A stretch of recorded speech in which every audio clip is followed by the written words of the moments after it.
Hey, good afternoon, everybody, and thanks for tuning in. Like I promised, I wanted to do a helmet video, and I'm really excited about this helmet. That's why I'm doing it first and not my earlier acquisitions. This is my latest helmet acquisition. I got it, probably 2 weeks ago. The reason I got it, and you know, to be honest with you, it wasn't cheap, but I think that the room for appreciation is certainly there. That's why I didn't really mind paying more than I normally would for a helmet. This one, quite frankly, is particularly spectacular. And that's coming from a guy who is scouring the internet for a lot of time every day during my free time, looking to see what's available, what's come on the market, what's out there, what's good, what's bad.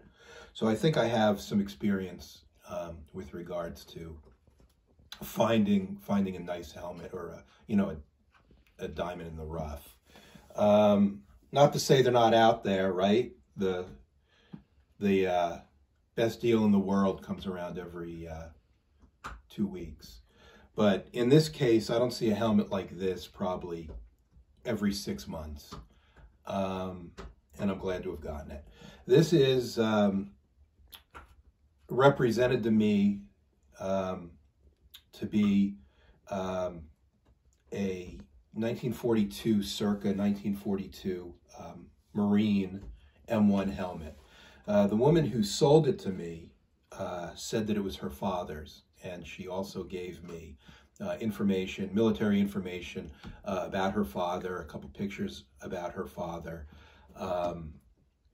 and I have those obviously filed away. He was a airplane mechanic in the Pacific. He joined the military in October of 1942, and here we go. Let me show you what I have. So what we have is a early M1 helmet. It's got the original paint. It's got the original cork finish on it. What attracted me to this helmet is that it has a stress crack right there in it. The early helmets had stress cracks. And I've done some research on it, just some internet research to figure out, how these stress cracks came about. The best that I can figure is it was a number of variables together. The metal that they used, the metal plates that they stamped, they were stamped cold. And if there were any impurities or inconsistencies in the steel that they were stamping, they would ultimately, not all of them, but some of them would develop a stress crack. And apparently the stress crack is a problem where it's a front seam helmet. So you had to have had an early helmet and the seam in the front. And that is apparently one of the recipes for developing stress cracks, and there's more on the side here. Later in the war, in order to remedy the stress cracks, okay, they moved the front seam and they put the seam in the back, and apparently that cured having these stress cracks appear on the helmet. The heat code for this helmet is 56A, and I'll try to have that shown in the video. Okay, so it's an early helmet, early heat code. It has rust in the bottom. I think the woman had represented that her father said that he would shave out of this. I've told you in the past that I usually take brass wool and get the rust out, and I've had luck with that. I haven't done it so far on this helmet, but yeah, I probably will take some brass wool to get the rust out of the crown of this helmet. It's also got the OD3 green straps with the brass buckle.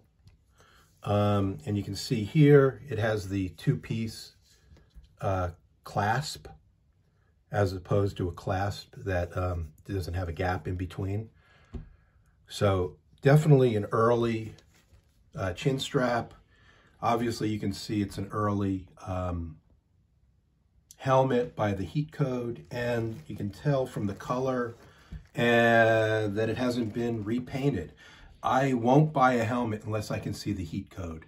If I can't see the heat code, in my mind, I figure, well, there's a reason you don't see the heat code, and it concerns me that the helmet has been repainted. And while that is common, because these helmets got passed down from war to war to war, I don't feel comfortable not seeing a heat code. Here's the liner for the helmet. As you can see, it's a World War II liner. Again, there is no indication of repaint. It's perfect. The inside, I'm not going to lie, the inside is, I guess, what you would call on the verge of being relict. The leather from the headband has pretty much 50% disintegrated. You see it's the OD3 color. It's got the unpainted A-washers holding the suspension in place. It didn't come with a chin strap, a leather chin strap that would attach here and attach here. And that is a problem because I've bought them in the past, the green buckle chin straps for the liners. And they're about $150. So if I come across a green buckle chin strap in the future, yeah, I'll probably buy it, and yeah, it'll probably cost me $150, but I think it'd be a good addition to this helmet. As you can see, it's relict, but it does have the nape strap, the suspension is there, and the headband is there, albeit in pretty rough condition.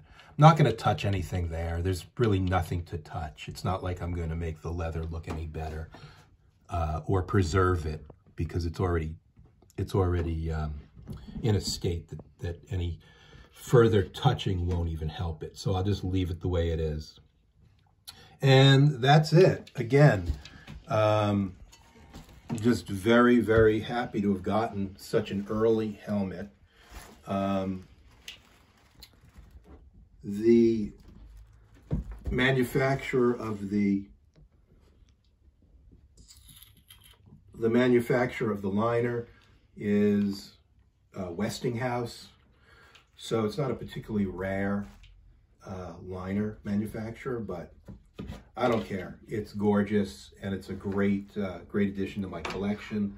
If you have any questions, feel free to ask me. And until next time, God bless you, and thanks for watching, and subscribe.